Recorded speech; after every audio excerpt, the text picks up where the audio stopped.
Good evening, everyone. Thanks for joining us tonight. Jeff, I know you're feeling better. I'm hanging in there. It has been a couple of weeks, my dear. It has. Yeah. Both literally in terms of time and metaphorically when you what you mean when you say it's been a couple of weeks. It's been a couple of weeks. Yep. Yeah. For sure. Well, but it's so good to see you. It's good to see you too, sweetheart.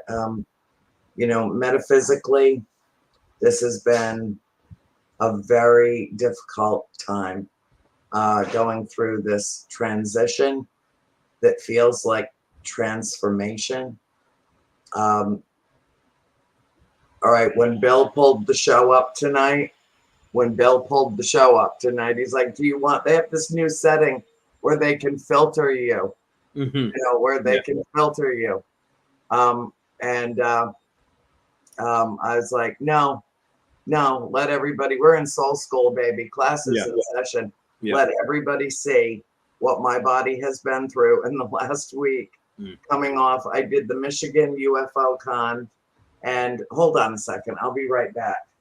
Hold on, thoughts. I can't.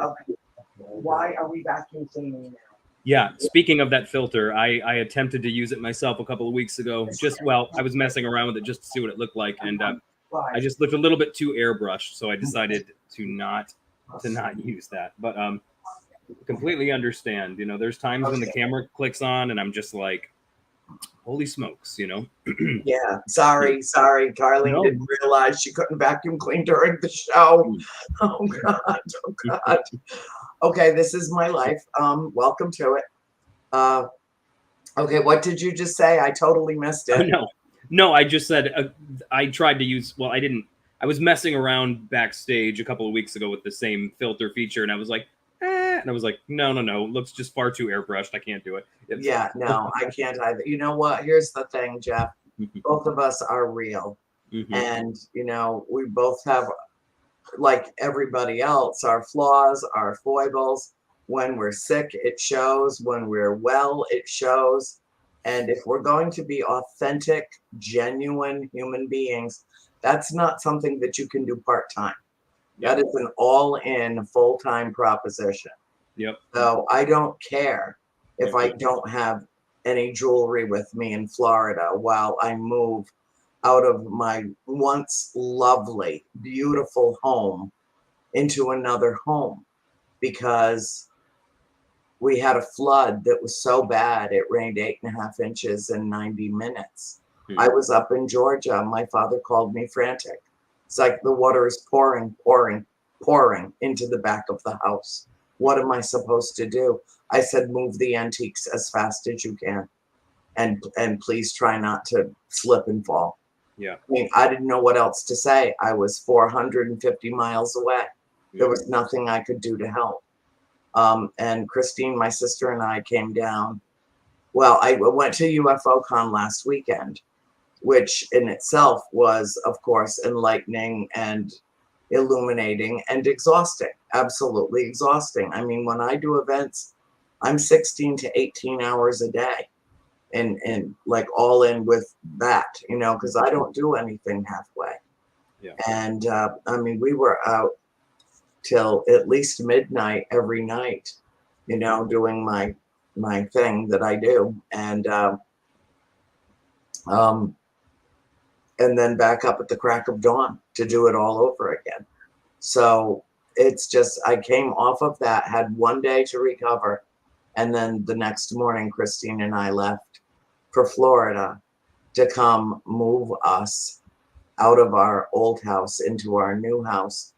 And, the walls are torn out and the floors are torn up. And it doesn't even resemble anything like I remembered as home for all these years. 7 years I had been living in Florida in that house. And I will miss Lake Apopka, and I will miss Winter Garden, and I will miss my neighbors who were are extraordinary, wonderful people. But the universe said, you know what, time to move on. And my dad had a 10-year lease on that property with the option to buy it at any time, and we almost did just before COVID struck. And my income disappeared for the better part of 2 years, and his was reduced dramatically. And we thought, this is not the time. So, we'll just wait and get through this pandemic and see what comes, and we'll do it later, because there was, no threat, no, pending, no sort of Damocles hanging over our heads at the place. But it really did feel like home to me. And now it bears no resemblance to the place that I lived. The water was pouring through the floor to ceiling windows, through the glass doors on the side of the house. The entire foundation on the left side of the house was undermined. It rained so hard that some of my plants literally drowned. They literally drowned. And it was a thunderstorm in Florida. Wasn't a tropical storm, wasn't a hurricane. And, it's a time to make big decisions, about what to do, where to go, how to be, where to live. What feels safe, what feels like you're out of a flood zone, what feels like you're in a flood zone.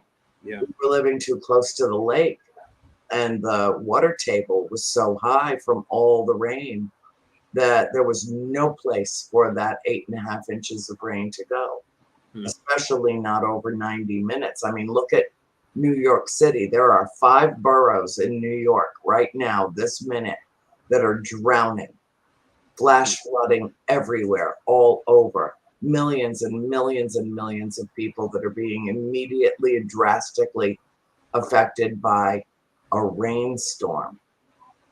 It's not Hurricane Sandy. God knows it did its damage up in Long Island, and Staten Island took a very bad hit. That whole corner of the coast, it was awful. But I keep telling myself, okay, I'm in a better position than they are right now. And today, everything that could go wrong did go wrong. Everything that could. And it was almost like there was a cosmic conspiracy going on, where the universe said, Andrea is not going back to that house today. She's not. Nobody is going back to that house today. So we unloaded the van from yesterday. The refrigerator here at this house suddenly died. They had to go out and buy a new refrigerator. They delivered the refrigerator today. It was the wrong refrigerator. So they had to remove it, take it out, and then bring back the correct refrigerator. I know it sounds like a minor issue, but when you're renting a U-Haul by the day and you need to get your ass up to the old house and get the last few big things out, it added another day's rental on it. A small matter compared to a lot of the problems in the world. But it caused me to think about, you had texted me earlier today, what do you want to talk about? And I said, let's just, wing it, because this is 3D. This is what all of us, we all deal with issues and problems and bad scheduling, and all of us do. All of us have the obstacles to overcome, to figure out how to do. And one of my friends today said, oh, it does seem like, something's conspiring against you. Is it the super moon? Is it like, what is it? And it doesn't need to be anything, and might be everything. But for some reason, or numerous reasons, I wasn't supposed to go back to that house today. And I was supposed to lay down and sleep for the little bit of time that I had to do that, and help myself recover some from this. I mean, we've been moving in torrential rainstorms. We've been moving in 95 degrees. We've been moving, you know, to the point where I'm soaked, like my hair is soaking wet, with a towel around my neck that I can absorb what I can off. As Jeff, I have thousands of books. You know that. I have thousands of books. Oh, there's no such thing as light books. No, You no. know? No, I mean, hundreds and hundreds of boxes of books that are moving into my new office here, you know, with floor to ceiling bookshelves everywhere. And the fun part, that's what I keep focusing on. And this is my thought for the day in Soul School today. Anybody paying attention might want to take notes. What's going to be the fun part? Ask yourself that as you're toiling and you're sweating and you're swearing. And well, not everybody swears like me, but that's okay. You know, someone's got to set the standard. And the fun part is going to be when everything is set up in my office and all the bookcases are reattached to each other and they're all level and stable, and I can start going through the books and putting all the paranormal stuff together and putting all the history together and putting all the you know, art stuff and photography and, you know, everything having to do with imagery together. And just do what I can to recreate and actually improve upon what I had at the other house. Yeah. You know, so, and create a little sitting area for myself so that when I do want to just pluck a book that I cherish, that I love. You know, my dad said to me, honey, you like read all these books over decades. Why do you still have them? And, you know, why don't you just give them to libraries or, you know, give them away? And I said, Dad, I have given away every book that I intend to give away. If it's in a box or it's in a bookcase, it's like a child to me. And I am not parting with it. That's how much fine literature means to me. I am always in school. I am always ready to open any book and read a passage that I might have read 30 years ago and see how it resonates in the way my mind absorbs it now versus when I was in my 20s or 30s. Right. There's always, I have never been bored a moment in my life. I don't know what that word means because of what's going on here all the time. And if I have a moment to stop what I'm doing and just go appreciate one of these beautiful objects that means so much to me, just my reference books. Most libraries would be jealous of my collection of reference books. And you're the same way. So, you know, we are simpatico. We are different. We are kindred spirits when it comes to being. I consider you more scholarly than I am. I think you read for information more than you read for pleasure. And I do both.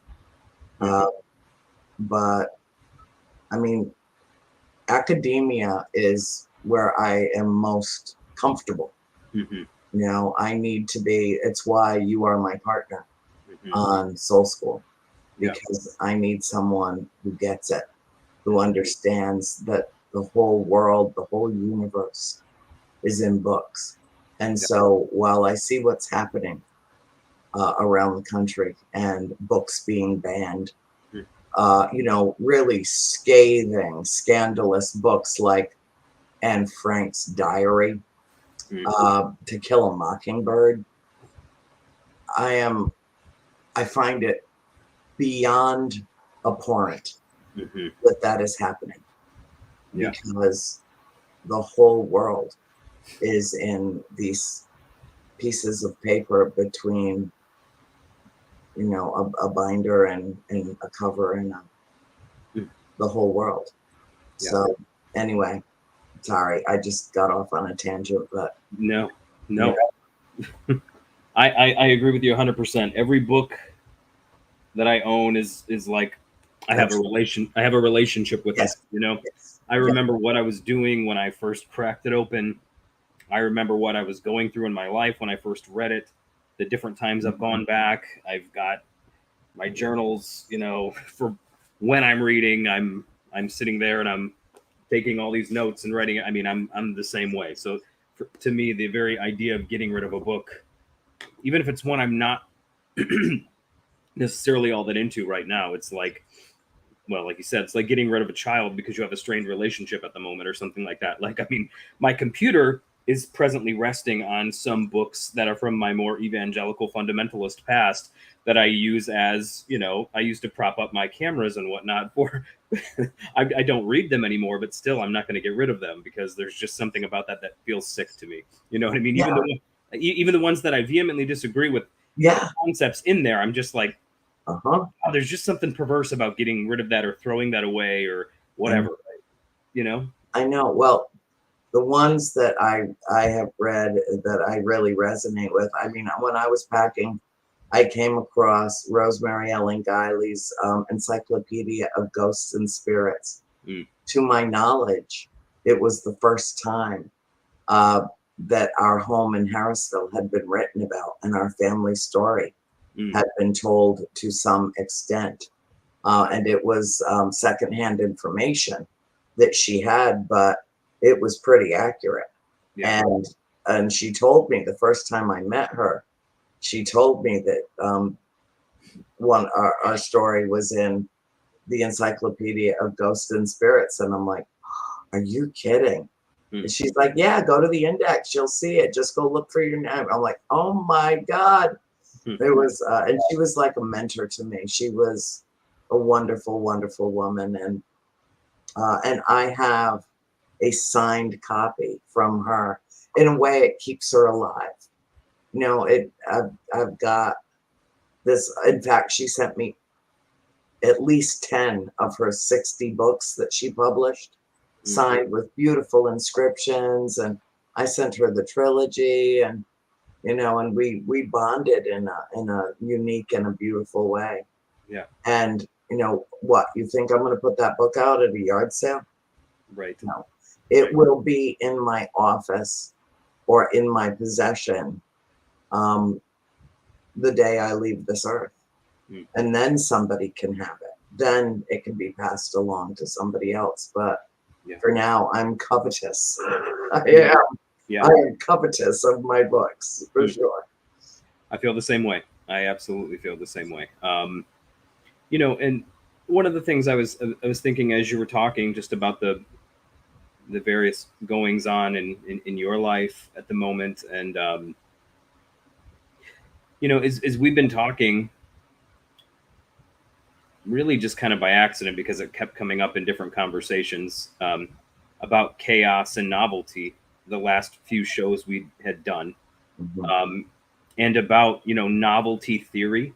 You know, that whole the concept of novelty theory. Alfred North Whitehead, the whole idea that that the universe seems to abhor sameness and habit. You know, and I don't remember who it was who condensed Whitehead's thoughts. I remember hearing it somewhere. I just don't recall the name.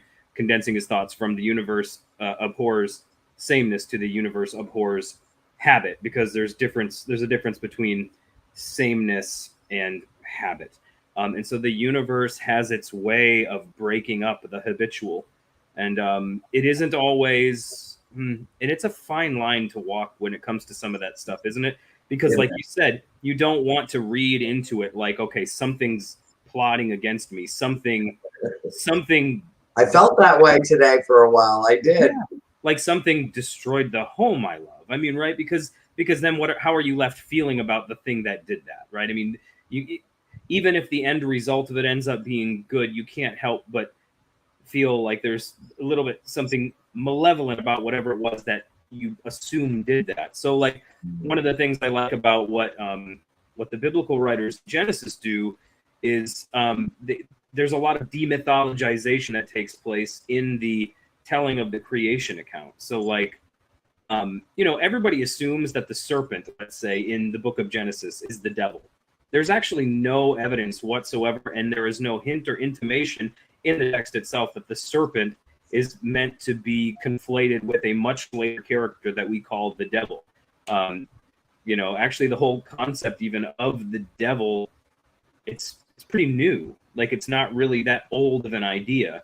In early Jewish thinking, the devil was kind of like God's conversation partner. That he was a part of the divine council. And every now and then God and Satan, Hasatan, would have a conversation.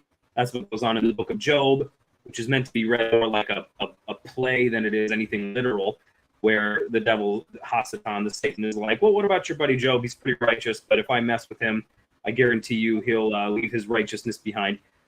So anyways, but like in the book of Genesis, people see the serpent and they're like, oh, that's supposed to be the devil. Well, actually, if you read other myths from the Mesopotamian area that the book of Genesis is clearly taking off on, the serpent is put forth as being some kind of more spiritual entity, whereas in the Genesis text it just says the serpent. It's literally just a snake. It's a serpent. It's not meant to be read into any more than that. So actually the concept is demythologized, and I found that a very helpful principle in my own life, where sometimes I feel like the world is coming against me. Sometimes I feel like there's a conspiracy. Somebody's out to get me. I mean, why does all this stuff keep happening? One thing after the other after the other. You can get really paranoid. I remember when I was like a real hardcore fundamentalist Christian, I always would assume that it was the devil after me because I was really doing the will of God. And there's like a little bit of pride and arrogance that comes with that. Like, of all the people on the planet who were being targeted, it was me because I was so in line with the will of God or whatever. And then, there's a little paranoia there. There's a little like bit of ego boost that even can come with that. It's very helpful to just sit back and be like, what, sometimes natural forces are just natural forces. Things happen. Sometimes there isn't anything more behind it than that the universe we live in is chaotic. And like, this might be a very crass illustration, but if you drive by, well, let's put it this way. If a bird takes a dump on your window, typically we don't think that it's like the judgment of God or an attack of the devil. And the reason we don't think that it's that is because, well, it's really not that significant of an event. But the truth is, you're in the path of nature, right? You're in the path of nature. And that bird or other birds like it have been, pardon the crassness of my illustration, taken dumps on that spot for millennia. Your car just happened to pass under it on that day. Yeah. Yes. And so if a house finds itself in the path of a tornado, I mean, tornadoes have been traveling that path long before we were even here. And it's just that we're here now, right? And so it's like roadkill isn't a sign of the judgment of God. It's just that we now are in nature and we're interacting with nature in ways that we weren't before. And so these things do happen. And sometimes it is helpful to sit back, de-spiritualize it, demythologize it, and just say, it is what it is, because sometimes we can't afford to have all that chatter in our minds, of wondering what's plotting against us and why, But at the same time, even though the serpent in the Garden of Eden is demythologized in the Genesis account, it's demythologized, but it plays an active role in the transformation of human society. So you can demythologize something and not imbue it with too much malevolence or even spiritual meaning, to the point where you can rest your mind a little bit from worry. And what did I do to allow this to happen? Was I, giving off bad energy, bad vibrations? Did I not pray? Did I do something that opened the door to this attack? Whatever, all that kind of stuff that we just don't need, right? That's the last thing you need sometimes when you're already in the midst of chaos. But Jeff, can't it be both? Remember a couple of weeks ago, we were talking about the number 7. Yeah. And how it just pops up and it pops up and it pops up. And I lived in that house for 7 years. No doubt. Yeah, 100%. Okay. Yeah, You yeah. know, I lived in that house for 7 years. Right. Well, and I guess that was what I was going to say was like 100%. I think there's something significant. But that's what I meant when I said it's kind of a tricky subject, because you also don't want to you don't want to assume everything that bad happens is. Of course not. I know. But, and the other side of the coin Yes. is that we have neighbors all around us. Yeah. All around us. And nobody else had a flood like we did. Yeah. Nobody else had their foundation undermined. Nobody else had water pouring into their house by the gallons per minute. Yeah. Nobody else suffered the extreme damage and devastation that we did. Yeah. And, these people are to our left, to our right, to our front, to our back. Yeah. Nobody else had that. It's almost like it just plopped on top of our property and just dumped on it.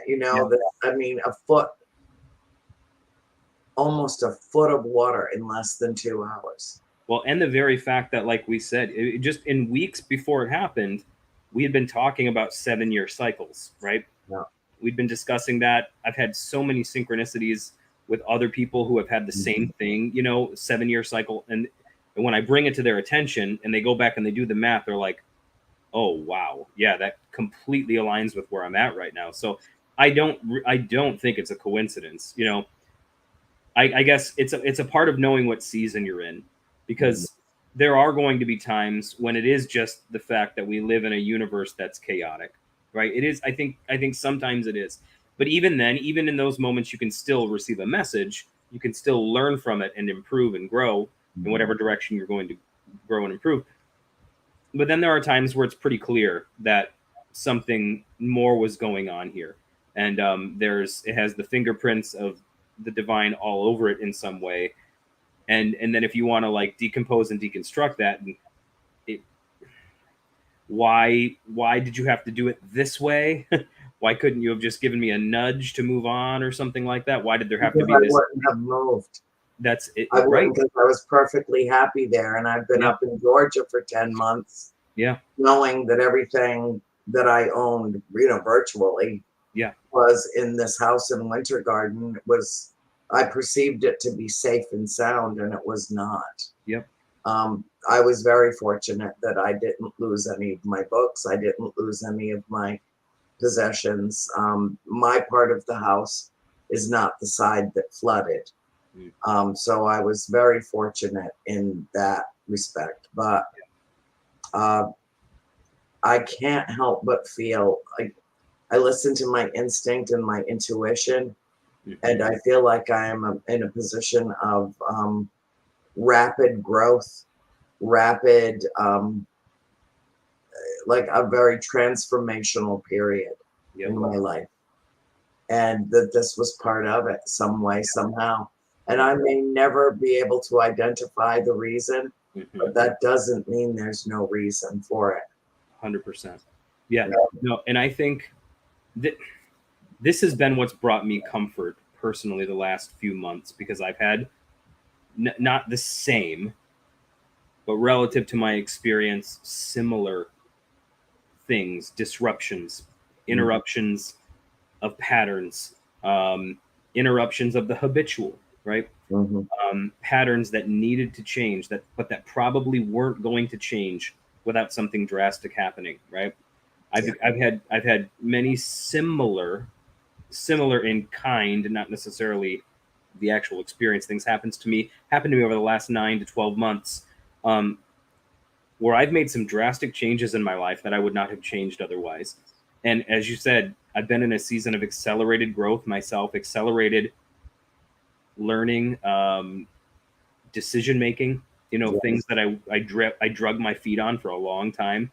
Areas where I procrastinated, because I've accomplished a lot in my short life, but I've also accomplished way less than I would have had I not been such a damn procrastinator, because I do procrastinate, because I'm very careful about what I do, and that You know what I mean? So I sometimes drag my feet because I don't want to do it wrong. Yeah. But I've had a lot of nudges that have come through chaotic agents where I knew I had to do this now. I had to act now. I couldn't drag my feet any longer. And I think I've taken comfort in the chaos because I've realized that what chaos does is chaos creates complexity. And I know I've said this like a dozen times the last couple weeks, but chaos adds more complexity to the situation than was there previously. And the more complexity is present, the more raw material there is for God, the universe, for your own higher being to put your hands into it and to craft something new and novel. And the less complexity there is, the less chance there is for novelty to emerge and come forth. But the more complexity there is, the more likely it is that we're going to break forth into something new. And complexity comes through the agent of chaos sometimes. And we think of chaos as being this sort of enemy force, but it's really not. It's a friend. And sometimes it's just that we need a harder push than we think we need, you know? Yeah.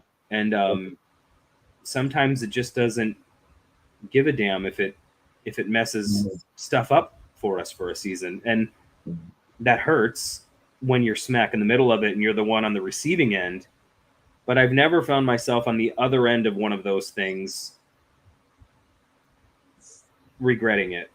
You know, I might not have liked the way it came, and whatever hurts and pains don't go away, but the transformation I experienced as a result, I wouldn't change one of those things. I wouldn't give one of those moments up because of the change and because of what I've become as a result, you know? I keep looking down at the keyboard and my eye keeps falling on the word shift on the keyboard. You know, I got this whole keyboard to look at here. But that's where my eye keeps going, the same way when 11:11 comes up on a digital clock. I somehow know it, and I turn and look at the clock and stand there for the time it takes for it to shift to 11:12. Yep. I don't know. Maybe I'm just hardwired that way.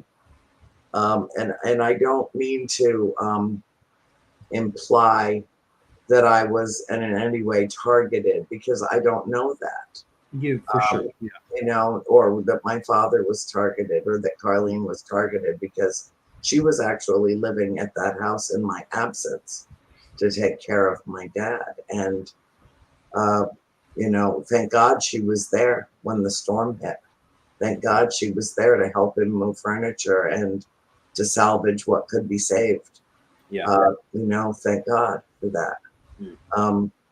You know, but for somebody that doesn't believe in God, they'll just say, well, you know, just be grateful that there was help. Be grateful that somebody was there. God has nothing to do with it. Okay, well, you know, since for so many millions and billions of people, the jury is out on, you know, what is and what is not divine in nature. The one thing that human beings seem to avoid at all cost is change, especially sudden change. Yes. And it is the only constant in the universe. It is the only constant. Yep. Everything is always in transition. Everything is always moving, including us at 17,000 miles an hour. This earth is rotating around the sun.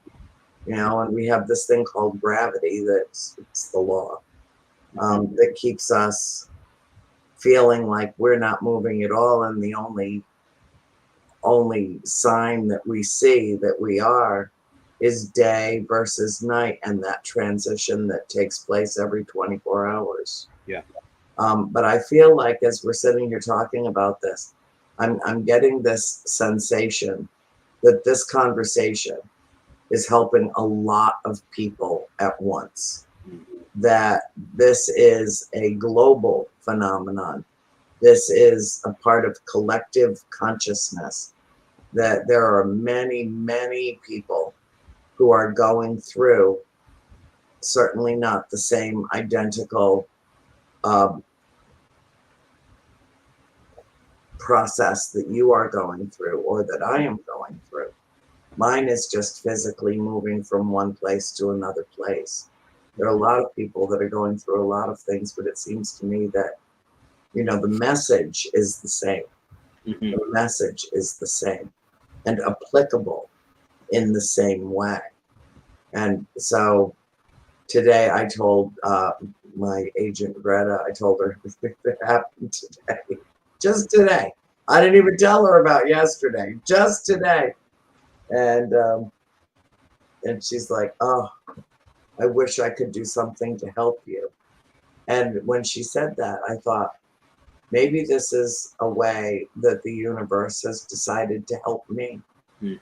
And the only way to get me down to Florida, away from my mother for a few days, and going through my chaos of an office.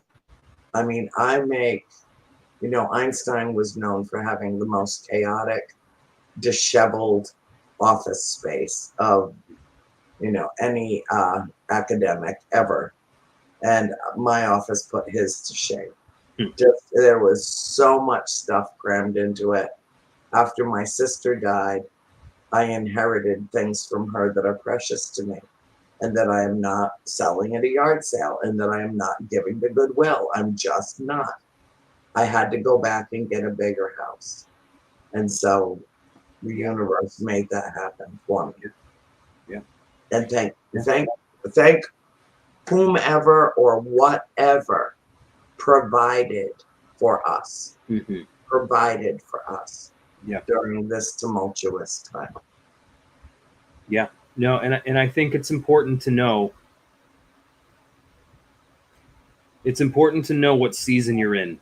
You know, it's important to know the season, and I guess that's why I even started saying what I was saying about, like, I'm not a believer in coincidence necessarily, but I think there's going to be a time where I might see a number twice in one day, and maybe it's just the odds. You know what I mean? That happens.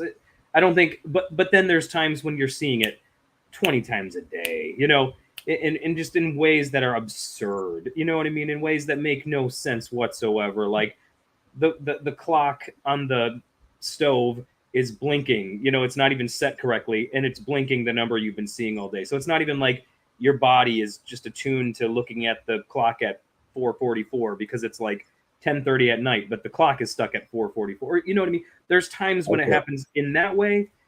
And those are the moments you got to know the season that you're in. You've got to know the season that you're in. There are times when maybe it is just a thing. It's a one-off, whatever. And I found when it happens in a series of 3, it's typically meaningful. That's typically when I start paying attention. And I think for many, we're in a season of accelerated growth, accelerated transformation. I think we're at the end of a 7-year cycle. And I don't think it's just an individual experience. You know, I do think it's an individual experience for me. I know it is, but I think corporately that will really resonate with people listening. If you actually go back and do the math, go back into your own history, look at what was going on 7 years ago or thereabouts, not to the day, you know, but in general, you'll see that you are, pardon me, but that you really are in a season right now where you're being shaken out of something you started to settle into 7 years ago. And you're being shaken out of it because you wouldn't move from it on your own. And the shaking has to occur, right? The shaking has to occur. And, you know, one of the things that I practice in my life is I try to shake myself regularly so that I become accustomed to shaking so that maybe I don't have to be shaken as violently. But even so, you know, it just doesn't, like, for example, I really believe that we're built for challenge. I believe that we're built for growth. We're built for a pursuit. I really do. I think that's just kind of human nature, more than actual happiness. That's why I like the wording, the pursuit of happiness, because people say we just want to be happy. And I'm like, well, I think that's true, but I think what we really do want is the journey toward happiness. And then once we get the thing that we think we're after, we typically end up going after something else, because it's really the journey and the pursuit that really makes life feel significant and worth living. And typically when you achieve something or attain something, there's kind of like internal subconscious mechanisms that go to work now setting up situations in which you have to begin a new journey. At least that's what I've found, because people say all the time, I just want to be happy. And then you kind of watch them sabotage their chances at happiness all the time, because I think what we really want is the pursuit. And if we recognize that that's what we really want, we can be happy in the pursuit.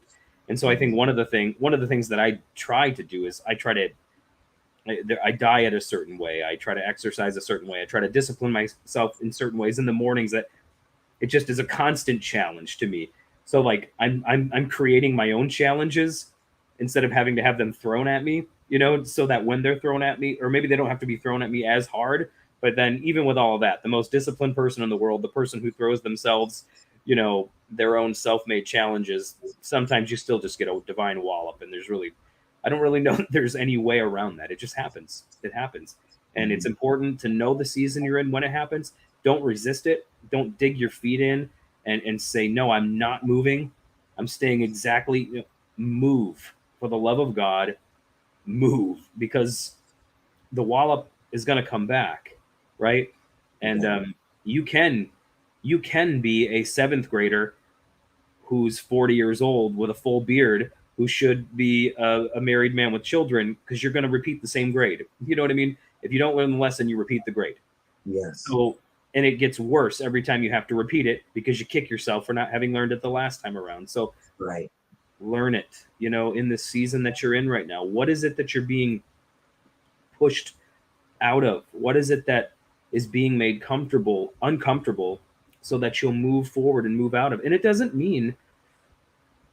always mean even what you think it means. Like if it's in a relationship, it doesn't necessarily mean the relationship itself needs to go away, but maybe the nature of the relationship, the way that you handle yourself needs to change, whatever. Or it could mean something more drastic, but you need to know the season that you're in. And that's why in the book of Ecclesiastes, Kohelet, it says, to everything there's a season, and the birds sang it well as well, right? And the whole secret of the book of Ecclesiastes is knowing the season that you're in. And actually, when the teacher Kohelet in Ecclesiastes says that everything is vanity, we kind of see that as being like this nihilistic take on life, that he's saying everything is just a vanity. The word means in flux. In Hebrew, the word means everything is always changing. And so if you're looking for something solid, well, you're not going to ever be able to get your hands on it, because it's always changing and it's always moving. It's seasonal. However, even though things are seasonal and always changing, there are very identifiable seasons, right? It's always changing, but seasons are identifiable, right? So if it's summer, you need to live like it's summer. Yes. If it's spring, live like it's spring. If it's winter, live like it's winter. If it's fall, live like it's fall. And so identify the season that you're in, and that's what the whole book of Ecclesiastes is about. There's a season to everything. Everything's moving, everything's in flux, but you can identify it. And if you identify it and you flow with it and move with it, the journey will be a lot more comfortable. If you're wearing, if you're wearing a snowsuit and hats and boots in the 100-degree summer weather, well, yeah, genius. From heat stroke. Yeah. Yeah. Yeah. Well, here's an interesting thought that just occurred to me. I remember my 7th grade science teacher. I just had a flashback of it. And he was talking about the perpetual motion of the universe. Yeah. Or the way I like to put it is the universe is all fluxed up. Just this close to being typically me. You know what I mean? Get fluxed, right? Yeah, it's all fluxed up. And the thing that was interesting about that lesson that day, which was something I learned that I didn't know before that. And because, our bodies are changing all the time, we are sloughing off dead cells. We are, in literal metamorphosis, physical, spiritual, psychological, in every conceivable way. 7 years ago today, Mm. not a single cell in my body right now existed. Mm. Not a single. In every 7 years, virtually all the stuff of what you are made of, essentially, has died and gone away and been replaced with something new. Yeah. Yeah. It doesn't, obviously, it happens incrementally, a little bit every day. Mhm. But after 7 years, you're completely reborn, Mhm. completely renewed, Yeah.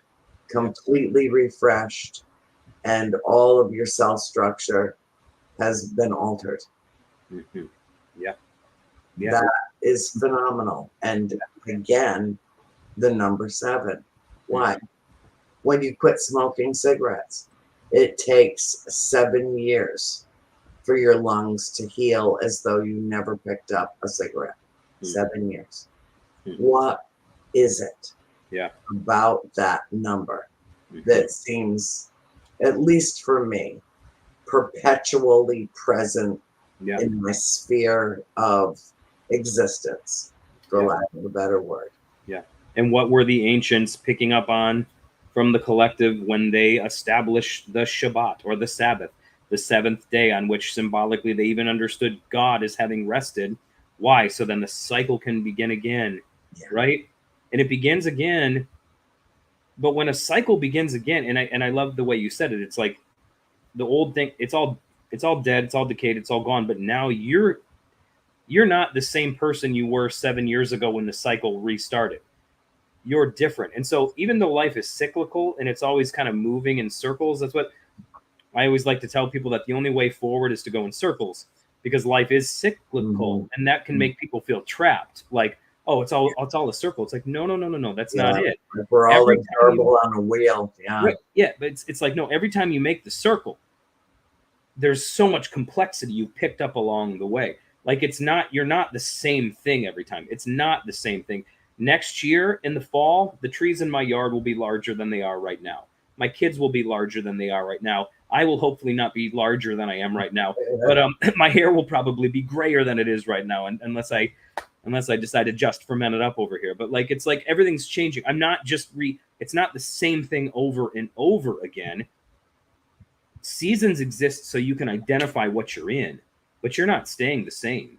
You're changing. You're picking up complexity. You're being renewed. You're being resurrected all the time. Because all resurrection is at the very heart of reality, right? And I mean, I think that's what is going on in the Christian archetypes, even that the foundation, that the creation comes forth from one who is alive from the dead.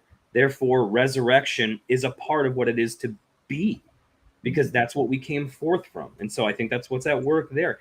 We're constantly in this process of death and rebirth, but it's not like being on the wheel of samsara where you're just endlessly repeating the same thing over and over again. It can be that, actually it can be that, until you recognize what's happening. And then once you recognize it and you embrace it for what it is, and you're able to be in the season you're in and embrace the fact that you're on a journey, you're growing, you're developing, then it stops being the hamster wheel.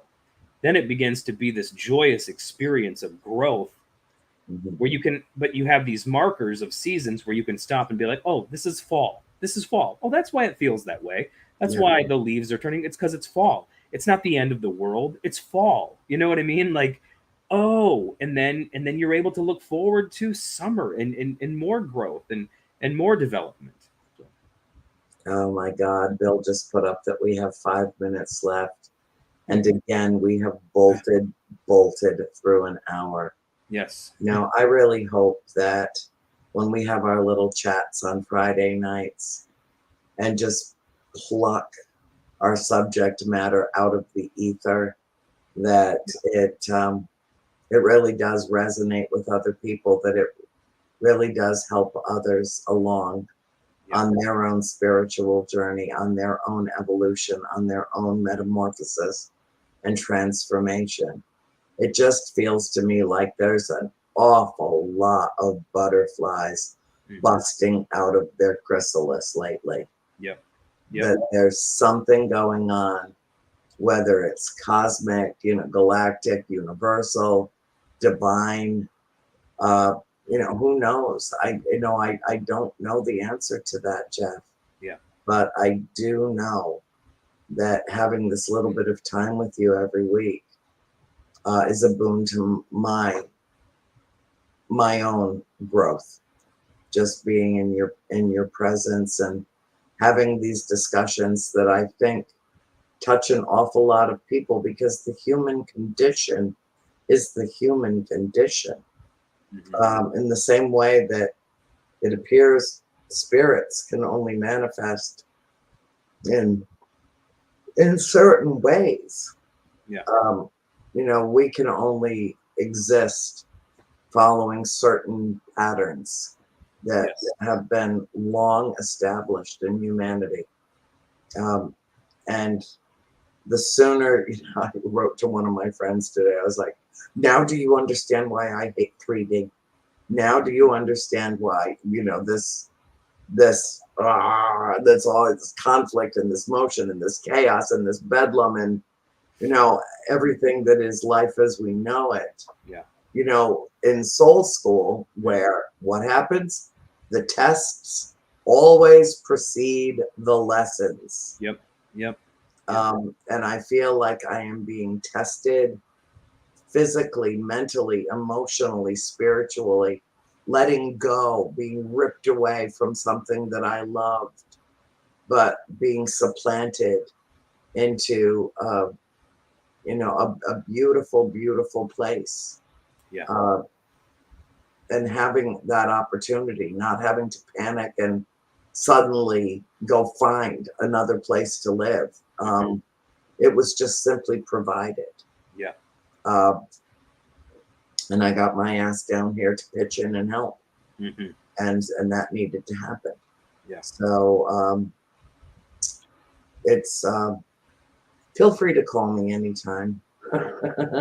we can support each other through this transformational process that we're in. Yeah. But for tonight, we are pretty much done, and we're right at the verge of class dismissed. And the only thing that I want to say to our viewers who are devoted, I mean, you see, I send you the messages that we get about the show and how we'll inevitably touch on something that speaks to people in such a profound, significant way that it helps them enormously, immeasurably. And that's why we do this show. And that's why Soul School gets called out for what it is. An obstacle a minute, a difficult experience, a three-dimensional nightmare sometimes, but worth it nonetheless. Yes. And so on that note, I will say, as I always do, when life throws you a lemon, make some lemonade, add a little bit of sugar, add a little bit more sugar, smile, laugh at the ludicrous ridiculousness of all of it.